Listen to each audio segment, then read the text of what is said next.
Rahul Gandhi drugs લે છે તેમની સંસદમાં કંગના રનાવત આ શું બોલી ગઈ નિવેદનથી ચર્ચા છંછેડાઈ। સંસદનું બજેટ સત્ર ચાલી રહ્યું છે। સંસદની અંદર અને બહાર પક્ષ અને વિપક્ષ વચ્ચે શાબ્દિક હુમલાઓ થઈ રહ્યા છે। લોકસભામાં વિપક્ષના નેતા રાહુલ ગાંધીએ સોમવારે બજેટ ભાષણ પર ચર્ચા દરમિયાન સરકાર પર જોરદાર નિશાન સાધ્યું હતું। એવામાં હવે હિમાચલ પ્રદેશની મંડી સીટથી લોકસભા સાંસદ અને બોલિવૂડ અભિનેત્રી કંગના રનાવતે રાહુલ ગાંધીના ભગવાન શિવજીનું સરઘસને લઈને આપેલા નિવેદન પર આકરા પ્રહારો કર્યા છે। કંગનાએ કહ્યું, આપણી લોકશાહીમાં વડાપ્રધાન લોકતાંત્રિક રીતે ચૂંટાય છે। શું પીએમની પસંદગી લિંગ, ઉંમર, જાતિ અને વર્ગને ધ્યાનમાં રાખીને કરવામાં આવે છે?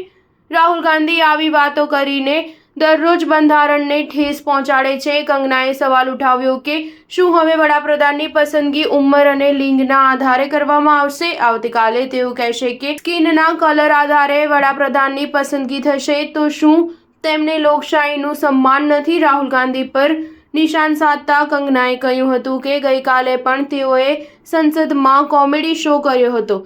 તેમનામાં કોઈ ગરિમા નથી। તેઓ કહી રહ્યા હતા કે શિવજીનું સરઘસ છે અને આ ચક્રવ્યૂહ છે। મને લાગે છે કે રાહુલ ગાંધી ડ્રગ્સ લે છે જેની તપાસ થવી જોઈએ। તેમજ જે હાલમાં તેઓ સંસદમાં આવીને બકવાસ વાતો કરે છે એ જોઈને કાલે હું આશ્ચર્યચકિત થઈ ગઈ।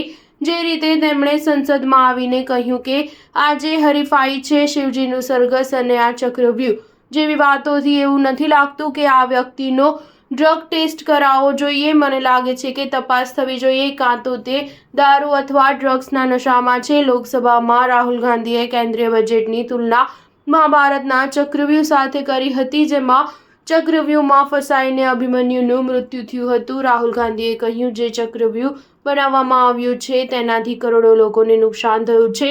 અમે આ ચક્રવ્યૂહને તોડી નાખીશું। તેને તોડવાનો સૌથી મોટો રસ્તો જાતિની વસ્તી ગણતરી છે જેનાથી તમે બધા ડરો છો। ઇન્ડિયા ગઠબંધન આ ગૃહમાં ગેરંટીકૃત કાનૂનની એમએસપી પસાર કરશે। અમે આ ગૃહમાં જાતિ ગણતરી પાસ કરીને તમને બતાવીશું। સ્ટાર ન્યૂઝ 7 હંમેશા સચ્ચાઈની સાથે।